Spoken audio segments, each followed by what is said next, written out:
Compute power is the new global currency, and right now, India is running a severe deficit.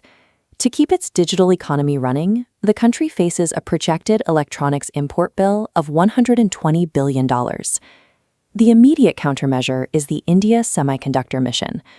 To reduce that import pressure, the government is incentivizing a rapid build-out of the physical infrastructure required for domestic manufacturing. The pace of execution is high. 4 major semiconductor plants are scheduled to go online in 2026, establishing industrial zones like Sanand, which now houses this active Micron facility, as operational nodes for the global market. They are also locking in long-term capacity. A full fabrication unit in Dholera is slated for 2028, and a facility for advanced 3D packaging, which stacks microchips to boost performance, is already breaking ground in Odisha. Pouring concrete and subsidizing vast factories is a necessary step to ease the import burden. But owning the physical factories is not the same as owning the technology inside them. This creates a vulnerability known as the silicon shackle. A nation can become an indispensable high-tech subcontractor, yet remain entirely dependent on the original architects of the systems they are building. This smile curve chart maps out the economics of the global semiconductor value chain.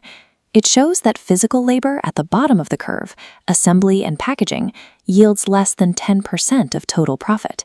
Now look at the edges. The real revenue lives in fabless design and intellectual property, capturing nearly 50% of the industry's profit. This is the core dilemma. If foreign companies hold the blueprints and the software licenses, India is effectively building a house on a rented foundation. Physical indispensability to the supply chain offers limited sovereignty if a foreign capital holds the power to revoke operating licenses or software access overnight. Those physical plants in Gujarat remain a vital prerequisite. They attract the complex ecosystem of specialized gases, chemicals, and precision equipment needed for full-stack manufacturing. But the focus is now expanding to human capital. The government is training 60,000 specialized engineers to use global electronic design automation tools, the software used to map out modern microchips. Global tech giants are responding to this talent pool. Firms like Nvidia, AMD, and Intel are moving their advanced research and development operations into Indian tech hubs. Nvidia recently signed a 10-year lease for a 7.6 lakh square foot office in Bengaluru. It is the company's single largest setup in the country, providing tangible proof of a shift toward Indian talent. The world is no longer just looking for assembly labor. Foreign firms are increasingly relying on Indian engineering to architect their most complex chips. To achieve tech independence, the government and local industry are pushing to generate sovereign, homegrown intellectual property. A critical milestone in this push is the DHRUV-64 microprocessor. Its development provides a homegrown processor platform for 5G and industrial systems, reducing the need for imported foreign designs. To bypass established bottlenecks, India is also investing in a newer technology called silicon photonics. This schematic details the advantage. Traditional microchips transfer data using electrical signals, which generate heat. Silicon photonics transfers data using light.